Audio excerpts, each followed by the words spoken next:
एक देश एक चुनाव जरूरी है या फिर तानाशाही है, ये बहस अब आज से और तेज हो गई जब संसद के शीतकालीन सत्र के 17वें दिन लोकसभा में कानून मंत्री ने एक देश एक चुनाव के लिए 129वां संविधान संशोधन बिल पेश किया, जहां बिल को स्वीकार करने के समर्थन में 269 और विपक्ष में 198 मत पड़े। अब यह बिल जेपीसी में जाना है, जहां आगे इस पर विस्तार से चर्चा होगी। इस बीच कांग्रेस के सांसद ये जरूर दावा करने लगे कि सरकार सदन में बिल को लेकर 2/3 बहुमत हासिल करने से दूर रही।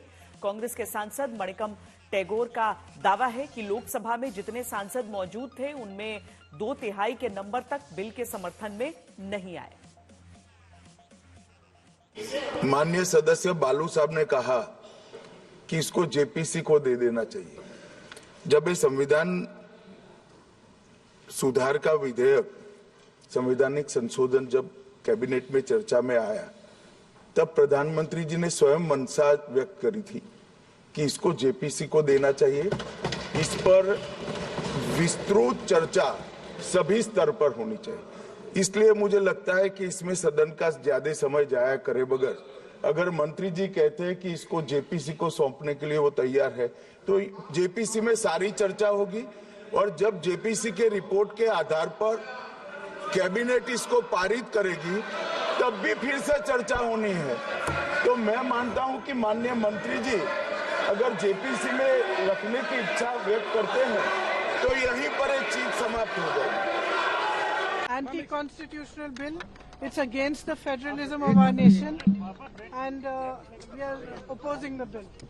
Anti-constitutional bill. It's against the federalism of our nation, and we are opposing the bill.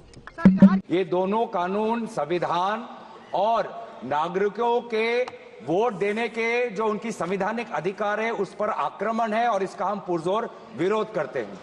विरोध का आधार ये है कि इस सबसे पहले 82(5) में चुनाव आयोग को जो यहाँ पे ताकत दी गई है कि चुनाव आयोग आज राष्ट्रपति को अपना एक निर्णय दे सकते हैं कि कब निर्वाचन हो सकता है।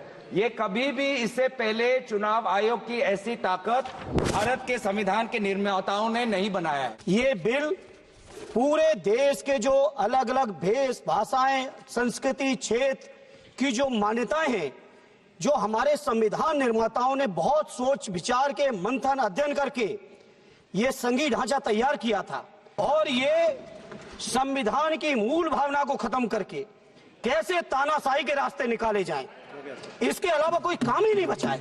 ये लोग एक देश एक संविधान एक चुनाव की बात करते हैं, जो लोग 8 विधानसभाएं भी एक साथ नहीं करा पाते हो, मौसम देख के तारीखें बदलते हो, वो लोग बात करते हैं एक देश एक चुनाव की।